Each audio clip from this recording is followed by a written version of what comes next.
தொடர்ந்து நம்முடைய மூத்த பத்திரிகையாளர் திரு ரமேஷ் இணைகிறார். அவரிடம் பேசுவோம். இணைப்பில் வந்தமைக்கு மிக்க நன்றி திரு ரமேஷ். இப்போ விஜய்க்கு ஆதரவு தெரிவித்த எம்எல்ஏக்களுக்கு இருக்கக்கூடிய அந்த கட்சி பதவி பறிக்கப்பட்டிருக்கிறது. எம்எல்ஏக்கள் மட்டும் இல்லாமல் அவர்களுக்கு ஆதரவு தெரிவிக்கக்கூடிய கட்சியினுடைய மிக மூத்த முக்கிய நிர்வாகிகள் திரு தங்கமணி உள்ளிட்ட மிக மூத்த முக்கிய நிர்வாகிகளுடைய கட்சி பதவியும் பறிக்கப்பட்டிருக்கிறது. அவர்களுக்கு பதிலாக புதியவர்களும் நியமனம் செய்யப்பட்டு விட்டார்கள். திரும்ப பேக் டு ஸ்கொயர் ஒன் வருதா? திரும்ப பிரச்சனை ஆரம்பிக்க போகுதா?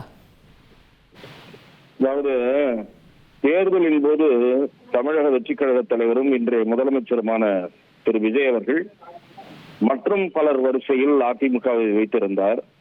இப்போது அதிமுக 47 எம்எல்ஏக்களாக வெற்றி பெற்று 3வது இடத்தில் சட்டமன்றத்திற்கு போயிருக்கிறது. சென்ற முறையை விட வாக்கும் குறைந்திருக்கிறது, எம்எல்ஏக்கள் எண்ணிக்கையும் குறைந்திருக்கிறது. அதிலே ஒரு பகுதியினர் 25 எம்எல்ஏக்களாக இன்றைக்கு சட்டப்பேரவையிலே தாவேக்காவுக்கு ஆதரவாக வாக்களித்திருக்கிறார்கள். எடப்பாடியுடன் சேர்த்து அவரோடு இருப்பவர்கள் 22 எம்எல்ஏக்கள்.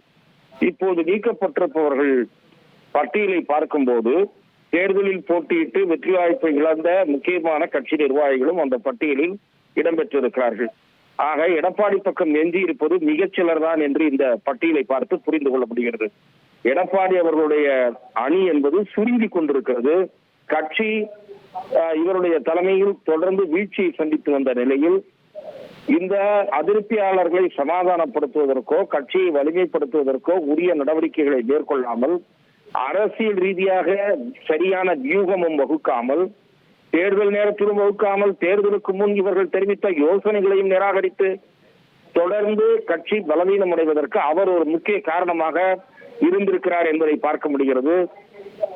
இப்போது திரு எடப்பாடி பழனிசாமி கட்சிக்குள் பொதுக்குழுவை கூட்டக்கூடிய கோரிக்கையை திரு சி.வி. சண்முகம் முன்வைத்தார். அந்த கோரிக்கை இதன் மூலம் நிராகரிக்கப்பட்டிருப்பதாக நாம் புரிந்து கொள்ளலாம். ஆனால் அவர்கள் பொதுக்குழுவை கூட்டுவார்கள். அவர்கள் மாவட்ட செயலாளர்கள், பொதுக்குழு உறுப்பினர்கள் கையெழுத்தை எல்லாம் வாங்கி திரு எடப்பாடி பழனிசாமி பொதுச் செயலாளர் குழுவிலிருந்து நீக்குகிற அறிவிப்பை மிக விரைவில் நாம் எதிர்பார்க்கலாம். அவர்கள் அடுத்த அதிரடியை அவர்கள் தொடங்குவார்கள் என்று நான் எதிர்பார்க்கிறேன். AIADMK is leading to another spirit என்பது, வெர்டிகல் ஸ்பிரிட் என்பது இதன் மூலம் நமக்கு தெரிகிறது. ஆனால் எனக்கு தெரிந்த வரை இப்போது மேலோட்டமாக பார்க்கும் போது திரு எடப்பாடி பழனிசாமி தரப்பை விட இவர்கள் தரப்பில் தான், வேலுமணி தரப்பில் தான் அடுத்த சில தினங்களில் ஆதரவு கூடும் என்பது என்னுடைய பார்வை. இல்லை, இப்போ எம்எல்ஏக்கள் எண்ணிக்கை அப்படின்னு பார்க்கும்போது திரு எஸ்பி வேலுமணி, சி.வி. சண்முகம் அவங்களுடைய பக்கத்தில் நிறைய பேர் இருக்கிறாங்க.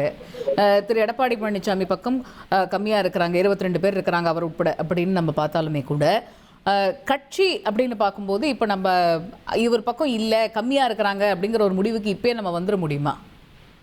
கட்சியும் அந்த பக்கம் நகரக்கூடிய வாய்ப்பு அதிகம். ஏனென்றால் இன்றைக்கு தமிழக வெற்றி கழகத்திற்கு அரசியல் களத்தில் இருக்கக்கூடிய ஆதரவு, அந்த கட்சி ஆட்சியில் இருக்கிறது. ஆட்சியில் இருக்கக்கூடிய கட்சியை நோக்கித்தான் நகர செயலாளர்கள், ஒன்றிய செயலாளர்கள் எல்லாம் நகருவார்கள். ஏனென்றால் மிக விரைவில் உள்ளாட்சி தேர்தல் வரும்போது நகரசபை தேர்தல்களில் போட்டியிடுகிற வாய்ப்பு, யூனியன் சேர்மன் ஆகிற வாய்ப்பு, இதையெல்லாம் எந்த பக்கம் போனால் கிடைக்கும் என்றால் தாவேகா பக்கம் போனால் தான் கிடைக்கும். திரு எடப்பாடி பழனிசாமி பக்கம் இருந்தால் கிடைக்காது. அதுதான் யதார்த்த நிலையும் கூட. ஆகவே கட்சியிலும் கணிசமானோர் திரு சி.வி. சண்முகம், திரு வேலுமணி தலைமையிலான அணிக்கு மிக விரைவில் மாறுவார்கள் என்று நான் எதிர்பார்க்கிறேன். நன்றி திரு ரமேஷ். இணைப்பில் உங்களுடைய பார்வைகளை பகிர்ந்து கொண்டமைக்கு நன்றி. 1,28,00,000 மனங்களை வென்ற தந்தி டிவி யூடியூப் சேனல். தவிர்க்க முடியாத தம்ப்நெயில், கலக்கலான கான்டென்ட்ஸ். நீங்களும் இந்த குடும்பத்தில் இணைய இப்பவே சப்ஸ்கிரைப் பண்ணுங்க. அசுரபலம் கொண்ட எங்கள் டிஜிட்டல் கரங்களில் உங்கள் விளம்பரங்களை சேர்க்க வாட்ஸ்அப் பண்ணுங்க. 8939888838. Email advtthanditv@dttv.in.